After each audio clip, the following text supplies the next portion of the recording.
Shalom. Before I begin this lesson, I want to give all honor, praise, and glory unto Yahweh, Bahasham Yahushai, Bahasham Rakah Kodash, for giving me the spirit and the time to do this lesson. Shalom to you, Israelites on the highways and hedges, giving up your bodies a living sacrifice.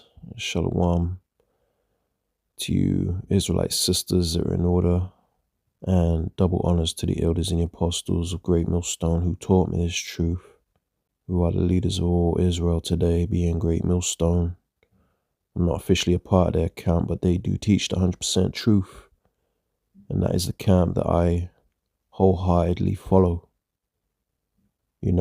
Because I believe to follow them is basically following Yahushai, because they're coming in the true spirit of Yahushai. So double honors to you, elders and the apostles that I learned from. Shalom to you, Israelites scattered abroad. It may look like these other nations, but your seed line goes back to Abraham, Isaac, and Jacob, making you a Hebrew Israelite regardless of your appearance. Because this thing ain't about color, it is about your seed line, where your seed line goes back to. If it goes back to Abraham, Isaac, and Jacob, regardless of what you may look like, then you are a Hebrew Israelite, because it's all about the seed line, not appearance. Now, I came across a clip that put the spirit on me to bring this out. I know off the back, I want to say, I know that we tend to go in on you women a lot, but it's not like we wake up and just decide, let me go in on Eve again. The Lord reveals certain things to us, and if the spirit is on us and we have the time or whatever the case may be, then we'll go in on whatever the Lord, pretty much is telling us to do through the spirit. And, it's heavy on us at the moment that this warning needs to go out to you women, because, the tide is about to change on you women. The tide is going to shift on you women. I'm somewhat leaning toward titling this lesson, something along the lines of it's open season on you women, because it is. You women have no clue. This warning has been going out for a long time. And now we're starting to see these things manifest, different things popping up here and there through, the Trump administration. He's really put this into gear. So now there's a lot of focus on you women. The world is looking at you sideways. You're painted in a negative light. You know what I mean? Your folly is on full display. The fact that you don't know how to be quiet. You're loud. You're arrogant. You're ratchet. You're not submissive. You're masculine as hell. The list goes on. But, I know the men, the men are wicked too. Don't get me wrong.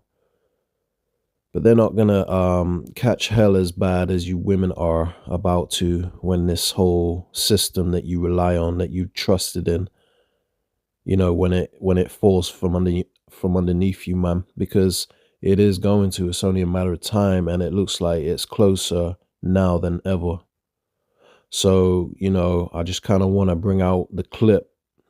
I'm going to start with the clip that motivated me to go into this lesson. You know what I mean? I just did a lesson on you women not too long ago, and I thought I'd give you a rest, because I don't like to constantly go in on you women. There's other things that we need to talk about in this truth. But boy, you women, man, it's not looking good. It's not looking good for you women, man, because when all hell breaks loose in this society, you're going to catch hell. You're going to get it way worse than the men. And I don't really think you're, grasping the magnitude of where we're coming from. Maybe you just don't want to hear it from us because you're bitter at the men. All through social media, all I see is women complaining about men. And to a certain degree, they're right, because men ain't no good either, because we're in the last days, man. Men are, people in general are just wicked. The scripture said the love of many shall wax cold. So this is the result of it. And the scriptures also says that because iniquity shall abound, the love of many shall wax cold. Iniquity is sin. So because sin is at an all-time high, this is why the love of many is waxed cold. The men have lost respect and love for the women. And the women, you know, they're fully invested in feminism, man. And, you know, it's only going to lead you astray because you're going to need a man's protection in the days we're coming into. So you're going to have to scrap that feminism for survival. You're going to have to get back in the kitchen. You're going to have to put on your soft voice, you know, get in your soft girl era or whatever you call it. You're going to have to, you know, like I said, the tide is going to shift on you women, man. It is shifting. All right. So anyway, before I ramble on, all right, let me just speak on this picture right here. It's something I just whipped up quick on AI. And I found it kind of funny because, you know, Eve's at peace with her demons, man. She's got a legion on her in these end times. She's got a legion of demons and she's cool with that. You know, she's Satan's right hand, you know, she's Satan's lieutenant. You know what I mean? They're at agreement. And this picture pretty much says it all. You know, I don't even really need to explain it to those who know what's going on. You know, many scriptures can pop to your head when you look at this image right here because it's true. You know, they're like one big happy family. Anyway, let me play the clip that I'm speaking about and then we'll get into this lesson. I'm trying not to make this too long because I need to rush off to the plantation soon. And I got a few clips I need to play, you know, so let's get into it. All right. So the first clip I want to play is this one right here. Check this out. In that new bill, they changed the SNAP benefit requirements. And this, I'm not going to say shit, but what is in there. And I'm going to leave you to analyze the implications. Parents of children ages 7 to 17 must work 80 hours a month in order to qualify for SNAP. But in households where there are two parents who are married, only one of them has to work.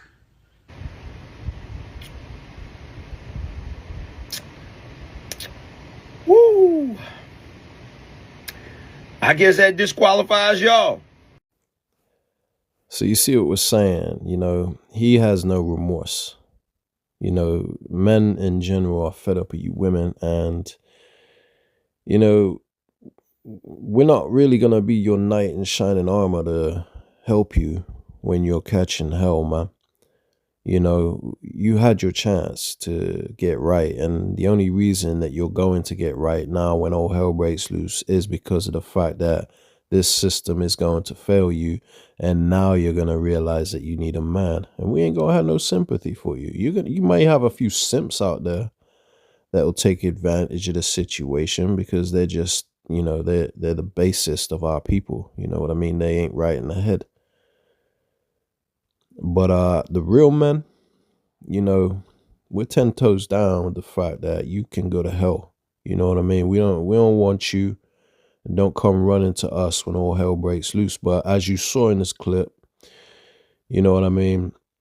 Now they're changing certain rules when it comes to, you know, SNAP benefits, you know, and basically SNAP benefits are food stamps. You know, I got an article I'm bring out in just a second to go a bit deeper into what that is for those that don't know, but it's basically food stamps, right? It's part of the welfare program. You know, this is what they have in America. And, you know, there's certain requirements now that basically they're making it harder for you women to receive those benefits, right? So now they're saying that, you know, you have to work 80 hours in order to be approved.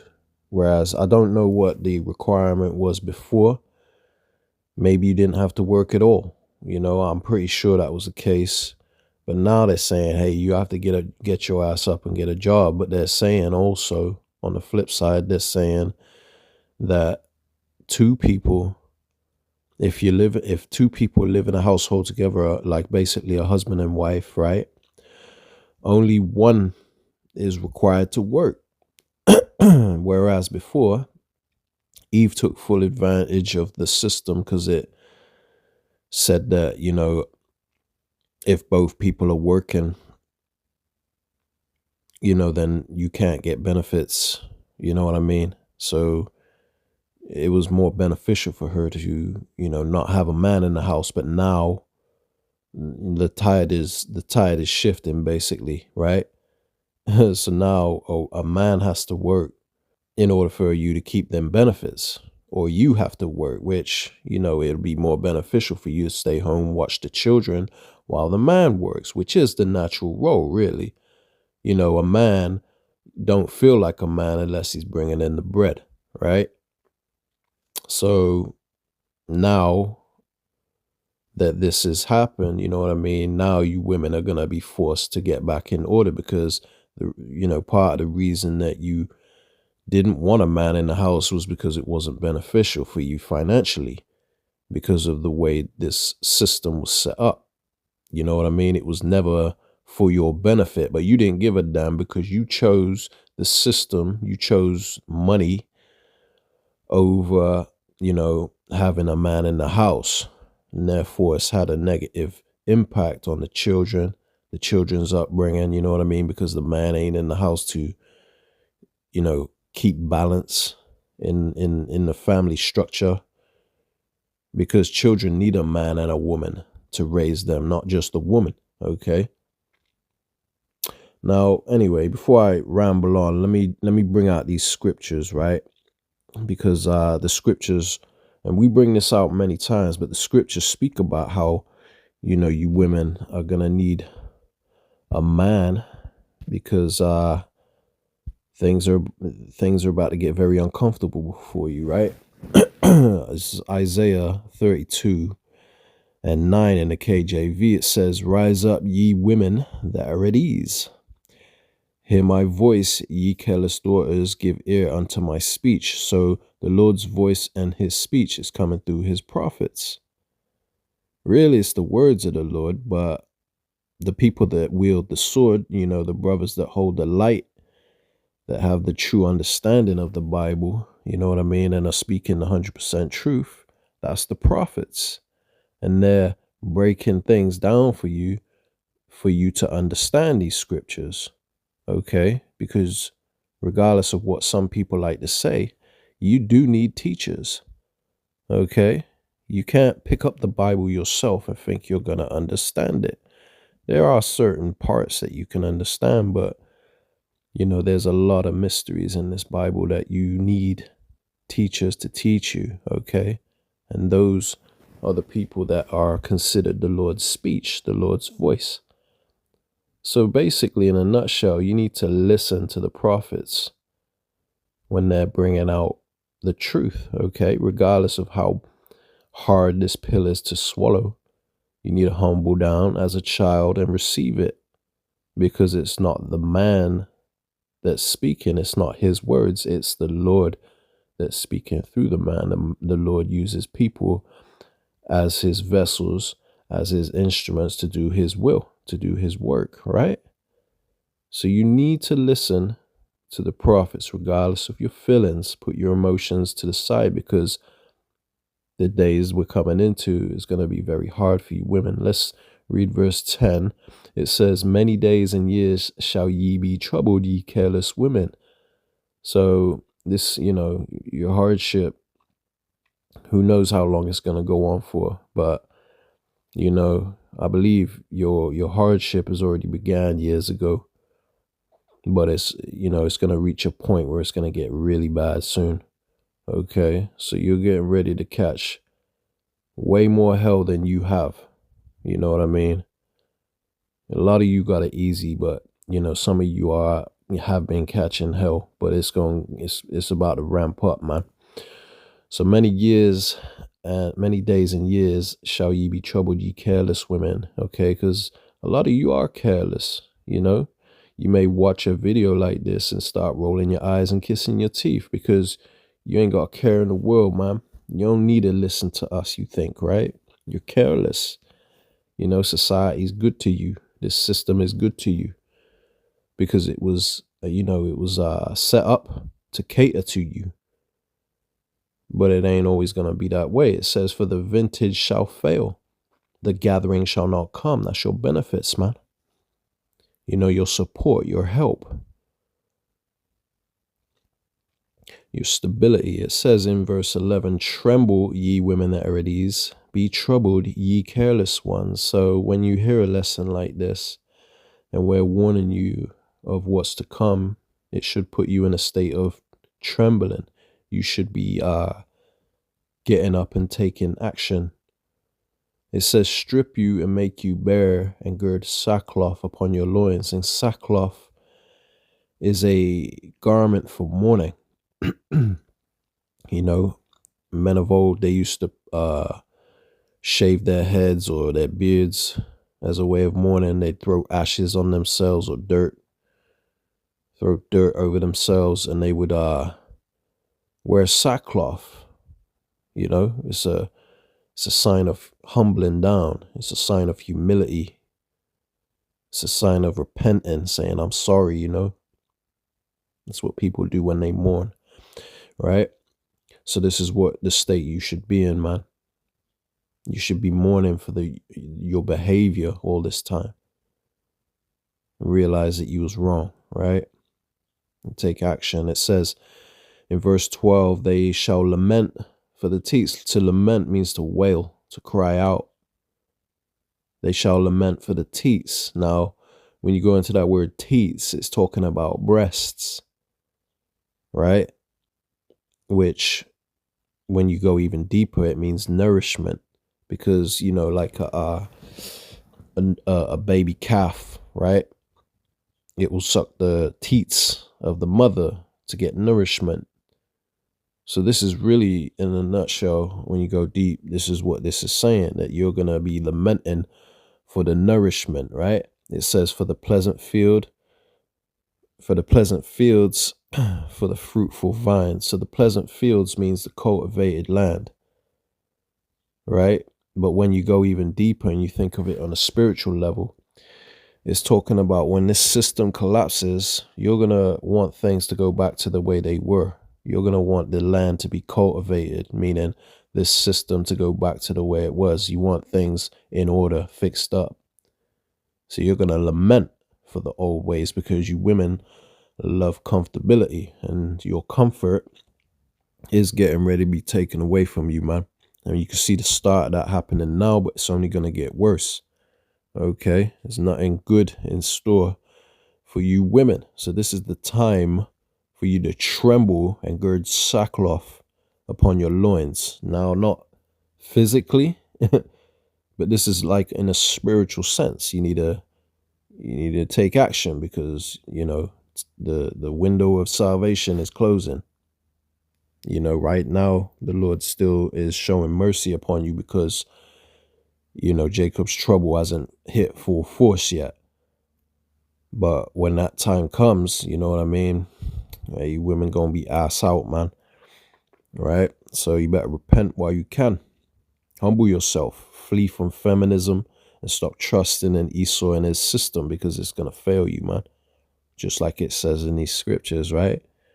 Now let's dive into the Blue Letter Bible concerning these scriptures, right? Verse 12 in the KJV. We're gonna dig a bit deeper and go into the meaning of these words real quick, just to sort of really dissect it and drive it home. So where it says the teats, let's go into that first, right? In the Hebrew it says shad, right? Which I'm not gonna press the audio because it can be a bit loud and it's really no point in doing that. But it says teats, it says breasts, bosom, right? So when you go into the breasts, it's basically talking about, like something you get nourishment from, okay? The teats, almost sounds like teats, titties. But yeah, you get what I'm saying. So the teats is going into nourishment, okay? It says for the fields, right? Let's go into that. So this is what you're going to lament for also, right? So when you go into, it looks like Sade, the singer. Sade, Sode, right? Which means field. So as you see here, it says cultivated field, right? Which is basically talking about a field that's kept up. Now, if you think of the this system, this society as the field, the world, you're gonna want it to be kept up again. This is why you're gonna lament for the field, right? So I just thought I'd go a bit deeper into that for you because it gives you more of an understanding as to what this is talking about, and it's important for you to know. All right. So I've got a quick article I want to bring out right here, letting you know what SNAP is. It says it stands for Supplemental Nutrition Assistance Program. You see, that's the teats, nutrition. So you're going to lament for that because all this, making it harder now for you, but eventually it's going to be taken away from you, full stop. So it says SNAP provides food benefits to low-income families to supplement their grocery budget so they can afford the nutritious food essential to health and well-being, right? Basically, so you can feed your family, if you're struggling. Now, you got to understand, Esau, he does this, but he ain't doing it because he wants to. The whole time, that you was receiving these SNAP benefits, he didn't want to do that for you in the first place, man. You got to understand, Esau, he don't get down like that. Okay, now let me bring out a precept real quick on that because Esau he don't do things willingly, man, when he does good. Okay, so what is it?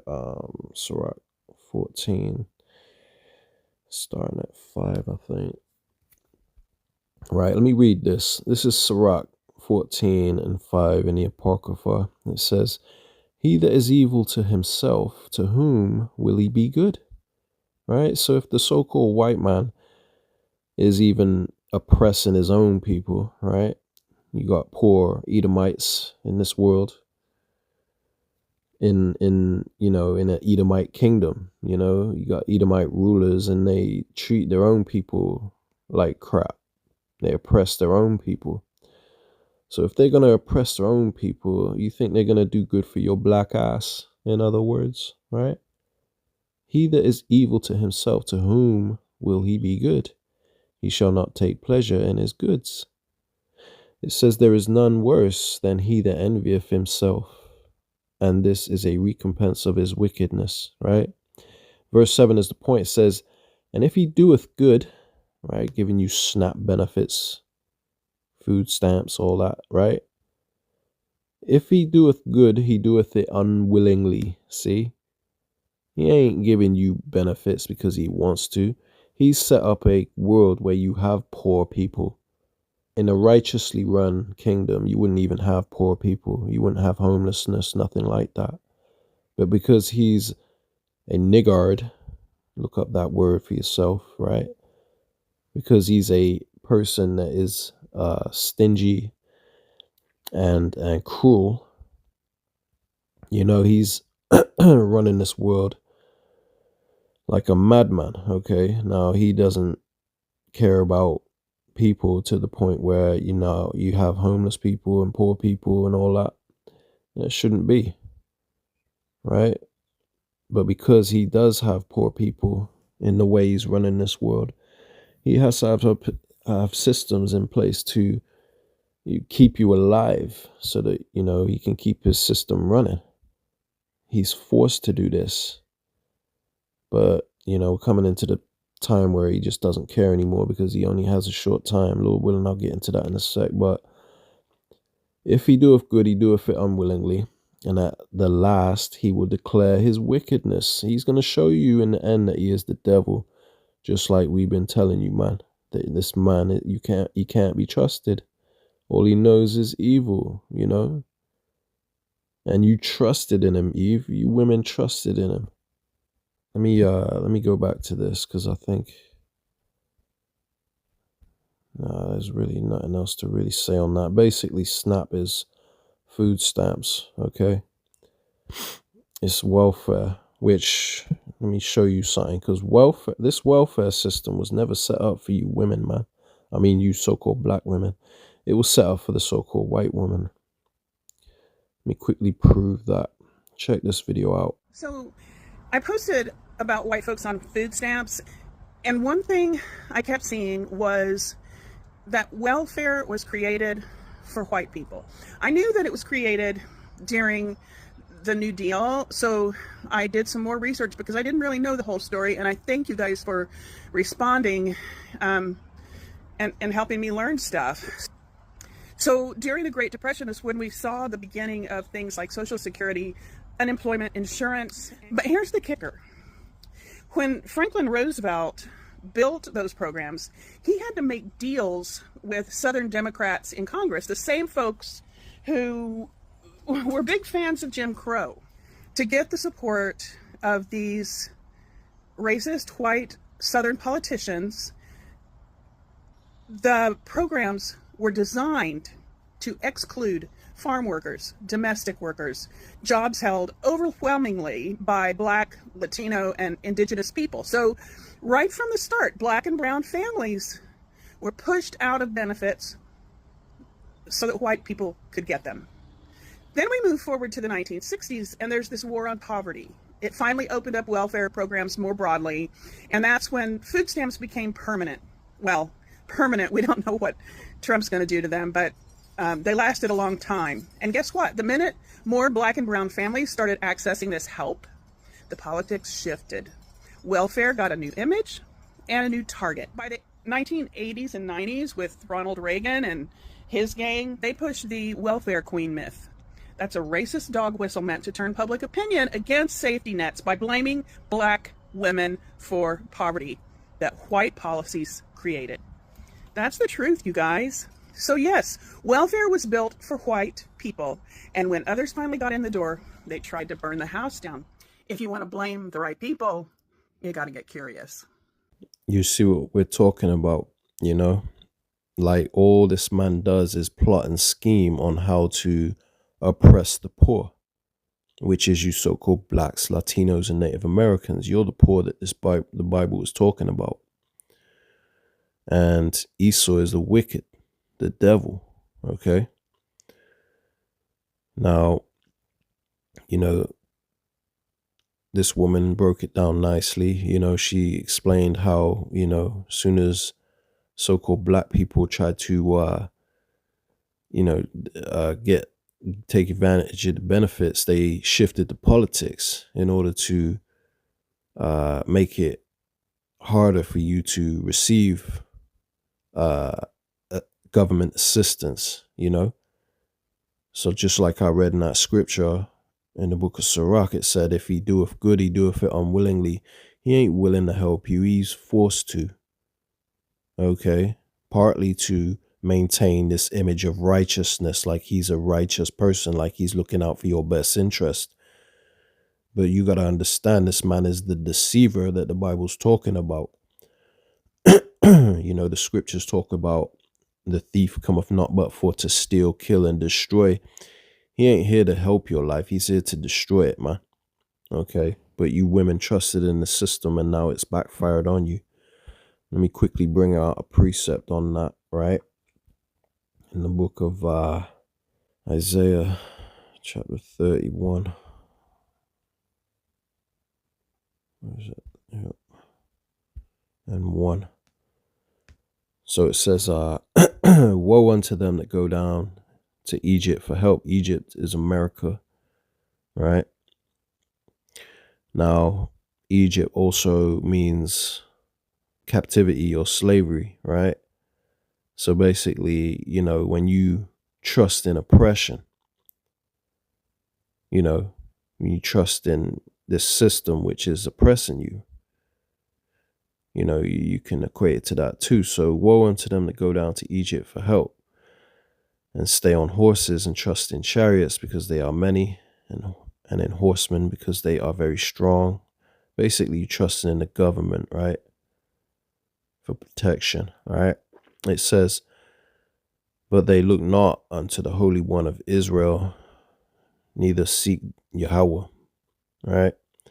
So you don't look toward the words of the Lord. When we bring it out, you roll your eyes, right? You're offended.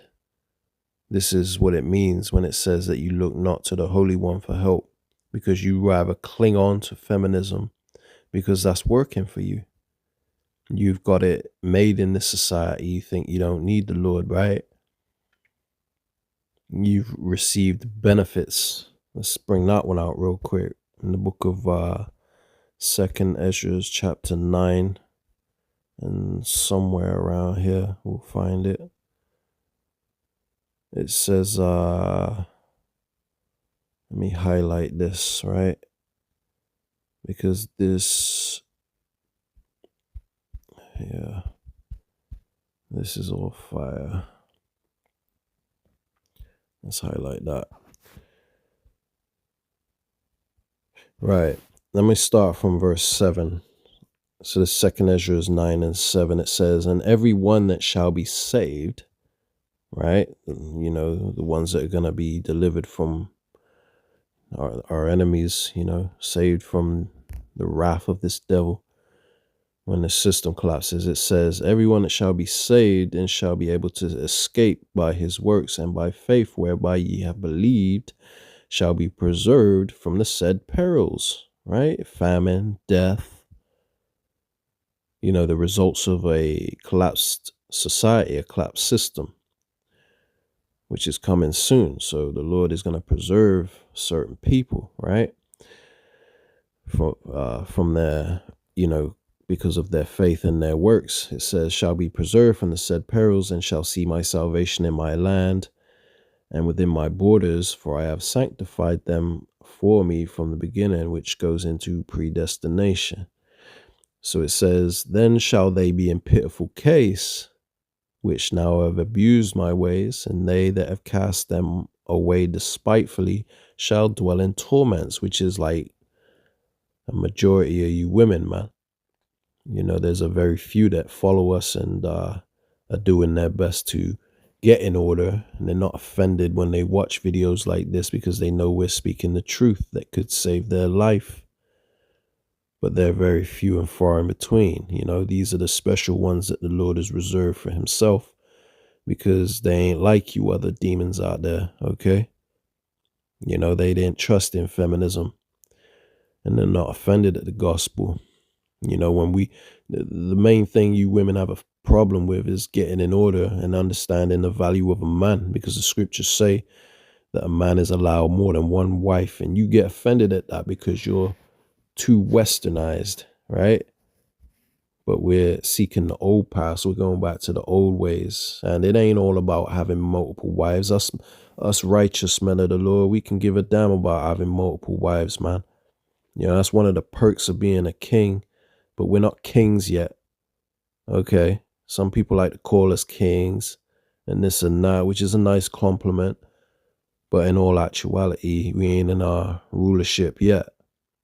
But when we do become kings and we are put on top and put in our new bodies and we're fully righteous, then, yeah, we're going to have, multiple wives. And you ain't going to have a problem with it, because the scripture said the Lord said he's going to wipe away all tears. So if you women were having a problem with us having multiple wives in the kingdom, that means that the Lord is a liar. You know, the Lord gonna put you in order too, and you're gonna understand everything, you know, because right now you're not seeing things clearly because you've been in this captivity too long. But anyway, it says, then shall they be in pitiful case, which now have abused my ways. So when this system collapses, you women that didn't take heed to the words of the Lord, you're going to be in pitiful case, man. You know, because you trusted in Egypt.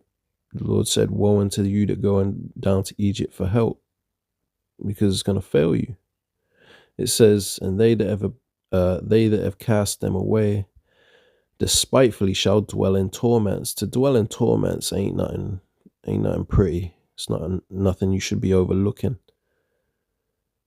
when there's no food anywhere, right? Or when you gotta sell your box, that stinky old worn out box, just to put a little bit of food in your children's mouth.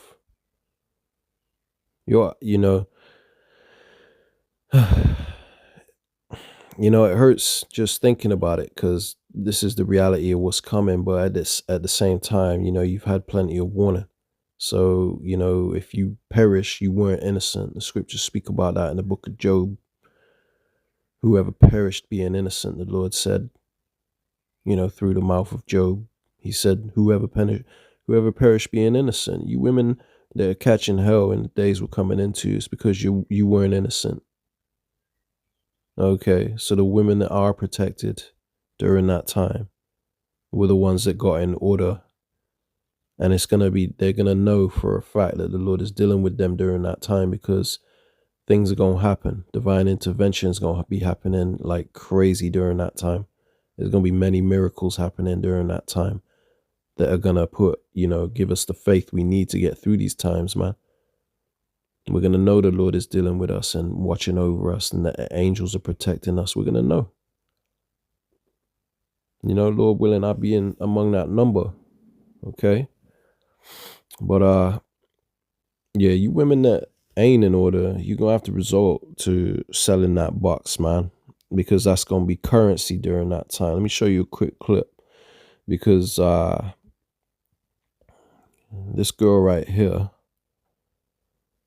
I don't have it here, but there's a girl, I'm going to show you the clip in a second, but there's a girl that says, if you wouldn't sell your box, basically, to feed your children, then you're a bad mother, right?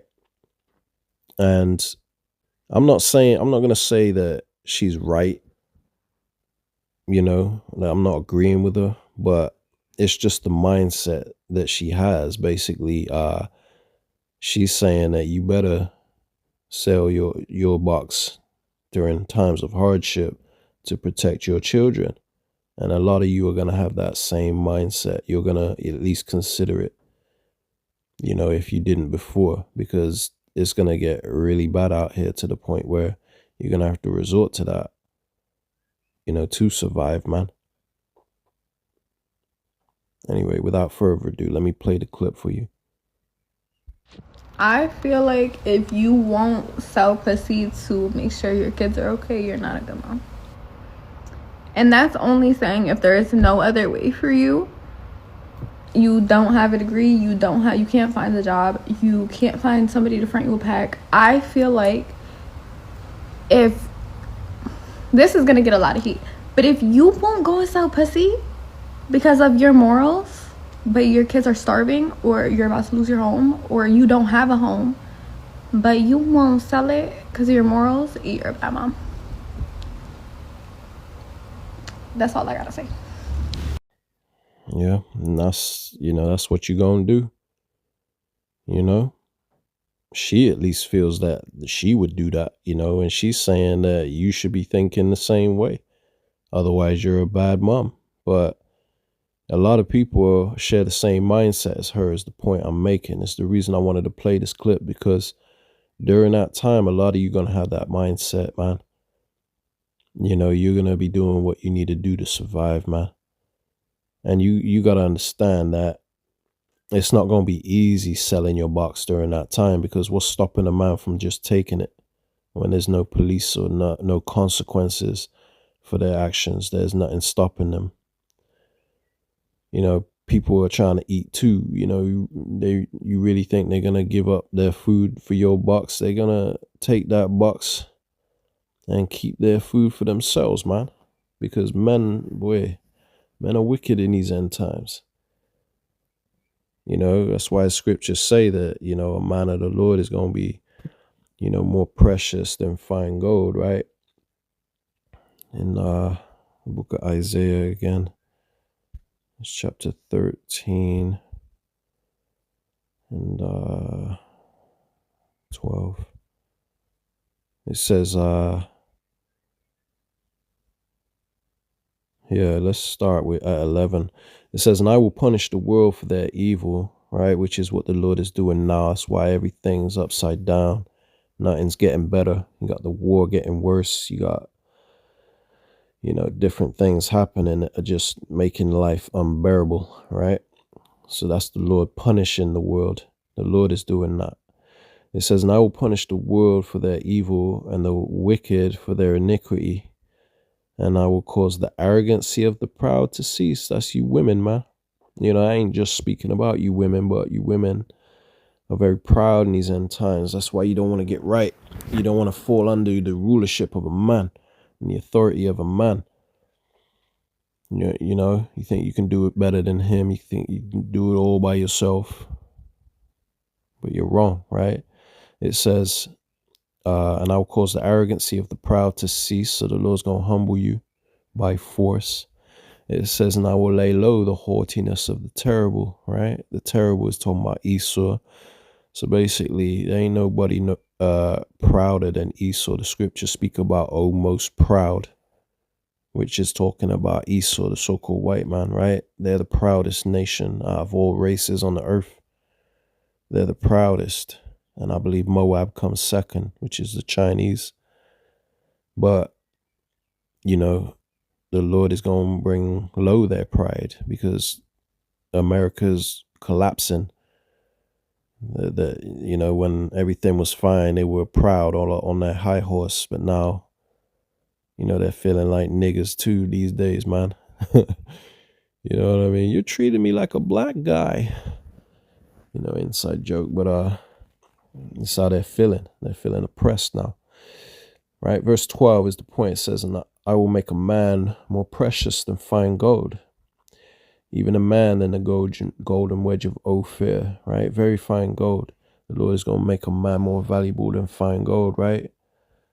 Because right now, men are treated like crap, treated like they're worthless, treated like they're not important. But the Lord is about to do a 180 on you women, man. He's going to make a man more precious than fine gold. And I ain't talking about any man. It's talking about a man of the Lord, because, you know, these Pookies and Ray Rays, they going to be your worst enemy, man, during that time. Okay, they ain't going to show you no remorse and look out for you. They're going to take that box. Okay. So, you know, a real man of the Lord is going to be precious, you know, more precious than fine gold, man. Let's turn to Isaiah 32. And verse 2, because this goes a bit deeper. It says, and a man shall be as a hiding place from the wind. It's talking about a man of the Lord. He's going to be a hiding place for you women during that time. You know, if he decides to show favor upon you for some reason. You know, but the men of the Lord ain't fools. They're the wisest men of the world, so they're going to vet you. You know what I mean? Not just going to take on any woman. If you've been vaccinated, you can forget it. You can get the hell out of here, man. It says, and a covert from the tempest, as rivers of water in a dry place, as the shadow of a great rock in a wind-weary land. So the tempest is this Jacob's trouble that's coming, man. Basically, the storm that's coming, okay? So they're going to be like a fortress in this storm. They're going to be your protection. okay? Because you women are going to need protection. That's going to be more valuable than anything during this time, man. Because you're going to be up for grabs around a whole bunch of horny men that just want to take advantage of you. Now, I got another clip I want to play relating to that, right? Because there was this young girl, Edomite girl, that went on a trip to Puerto Rico, and obviously she just wanted to do it by herself and stuff, right? And she thought that, it was sweet. When, you got to understand, right now we have a functioning society. Women have protection. They have the liberty to get abroad and to basically be carefree, be careless, right? Which is what this young Edomite girl did. And she thought it was a good idea to go on a trip to Puerto Rico by herself. Now, one thing I've learned about Issachar and Ephraim is they are some horny bastards, man. In my years of getting to know their characteristics from working with them, yeah, they're very horny people. They're always up to smash anything. A lot of them are known to smash the bottom of the barrel, Edomites, man. They go low. They proper take one for the team. They don't care. Any hole is a goal. When it comes to especially Issachar, which is you so-called Mexicans, right? Now, she went to Puerto Rico, and let's just say she didn't have a good experience, man. I'm gonna show you, because this is what happened to her during a functioning society. So you can only imagine, what will happen during when society collapses and there's no protection, man. Just imagine it after watching this video. All right, check it out. I got to this country 12 hours ago, and I'm already going back home. What I'm about to say is kind of important. I've been looking forward to this trip for the past 3 months. Yesterday I woke up at 1 in the morning to drive to the airport, and I have not fallen back asleep since. It is now 9 in the morning the next day. Okay, yesterday I got to the hotel, and the guy who was helping me bring my luggage up to my room, he says to me, "Oh, you're here by yourself?" I said, "Yeah," and he's in my room at this point. And he says, "Okay, I'll be back later, we can share this bed." And I was like, "No, thank you, very funny." And he was like, "No, I'm being serious, I'll be back later, just wait for me." And I was like, "No, thank you." So he leaves, and I'm like, "Let me lock the door." And then I realized there's no lock on the door, no inside lock, it's only the outside lock, so any employee can get in with their key. And I'm like, oh my god, that's fucking scary. So then I start walking around the resort, checking it out. I go down to the beach. This is 10 minutes later. This guy on the beach is trying to sell me weed, and I said, "No, thank you." And he says, "Why don't you want me, baby? You're so beautiful. You can smoke with me. You can be my wife this week." And I was like, "I'm okay," and I keep walking. So he comes up to me, he puts his arm around me, and he like tries to hug me like this, and starts putting his arm like down my body, and I'm like, "Get off of me, why are you touching me right now?" Okay? So I walk away, I'm like, I kind of run off. I make eye contact with the woman, hoping that she notices me, but she doesn't. So I go to the pool, because there's like 100 people over there. I go and I just sit, and I'm dangling my feet in the water, I'm just chilling on my phone, doing whatever by myself, and this dude comes up to me, and he sits down, and he's like, "Why you all alone, baby?" And I'm like, "Why are you calling me that?" And I'm like, "No, I'm just waiting for my sisters. They're in the hotel room. We just got here, so they're just still getting ready." And he's like, "Okay, yeah. You wanna come swim with me?" And he gets in the water in front of me, and I was like, "No, thank you.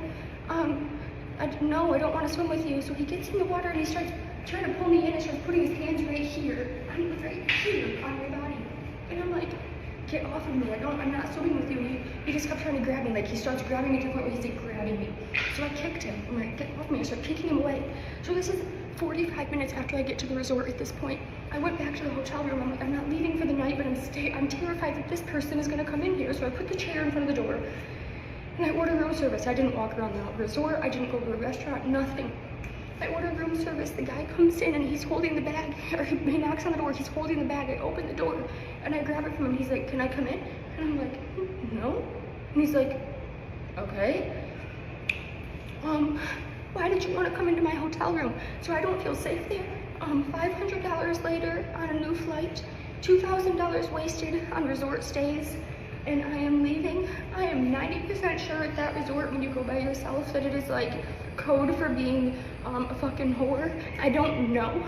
So if you're coming to the Dominican Republic, cancel your flights and choose to go somewhere else, because it's simply not safe here. Not for us single women anyway. I don't know. She looked terrified, man. But, you know, she had a little wake-up call that, you know, shit weren't sweet like she thought. You know, she thought she could just roam around and go to different countries by herself without no man. And this is a result of it, you know. Now, picture in a society that's broken down where there's no police protection. Boy, this is why the Bible calls it the time of Jacob's trouble, because, you know, Jacob is talking about you so-called blacks, Latinos, and Native Americans. So you women that actually live in Puerto Rico, if this Edomite girl had this kind of experience over there, you know, it's going to be like that worldwide. But, boy, can you imagine what it's going to be like in Puerto Rico when there's no police, when the system collapses? That's why, you women are going to get raped. And you know what I mean? You're going to get raped on a high level during this time we're coming into, man. This is why, you know, the Lord said you should tremble, ye women that are at ease, and that a man is going to be more precious than fine gold. You think it's going to talk about any Pookie and Ray Ray? It's talking about the men of the Lord, because the men of the Lord ain't going to have the mindset of taking advantage of you when you're vulnerable. And you're gonna realize who the real men are in this world. It ain't the men with tattoos. It ain't the men that have money, because all this is gonna fail you. The real men that, you know, that were always the prize. It's talking about the men whose minds are right, and, you know, that will be revealed when all hell breaks loose and you women are at your most vulnerable level, right? So, you know, there was more I wanted to go into in this lesson, but because of time, you know, I have to rush off to the plantation. And, you know, I think the point is made anyway. You know, this system is going to fail you. You shouldn't have trusted in it. You know, woe unto them that go down to Egypt for help, just like I read. Because, you know, this Donald Trump is ramping things up. You know, this cruel Lord. Let me just bring out one more preset, right? Because this is the time we're living in. You know, you shouldn't have trusted in this devil, man. So Revelations 12:12, it says, therefore rejoice, ye heavens, and ye that dwell in them. So it's a time for us of the hopeful elect to rejoice, because we love that these prophecies are coming to pass, because we know we're that much closer, you know, to our redemption. You know, we know that our redemption draweth nigh. So it says, woe, which means death and destruction, right? Woe unto to the inhabitants of the earth and of the sea. For the devil, which is Esau, Edom, starting with the elites, right? It says, for the devil is come down unto you, having great wrath, because he knoweth that he have but a short time. So, because the so-called white man's rulership is almost up, he's coming down with full force, man. You know what I mean? He's about to turn shit up, because he knows he don't have long left to rule. And, you know, if he can't rule, nobody can rule in his eyes. So he's going to take as many down with him as he can, because he knows the prophecies. He knows that he has a short time, because he sees the Hebrew Israelites, which are the prophets of the Lord, rising up on their feet and proclaiming his downfall. And anytime anytime that the prophets hit the scene, it was normally never good. You know what I mean? It was normally meant that trouble was coming. Now that he sees us all over the internet, you know, rising up on our feet in mass numbers, and World War III escalating, which, you know, this war isn't going to die down till he's destroyed by nuclear fire. You know, now he sees these prophecies happening. He knows what time it is. He's wise enough to know that he has a short time. So this is why all these things are happening, and it's not going to be good for you women, man. All right, so I'm going to leave it there, man. Lord willing, you've been edified by this lesson, all right? Shalom.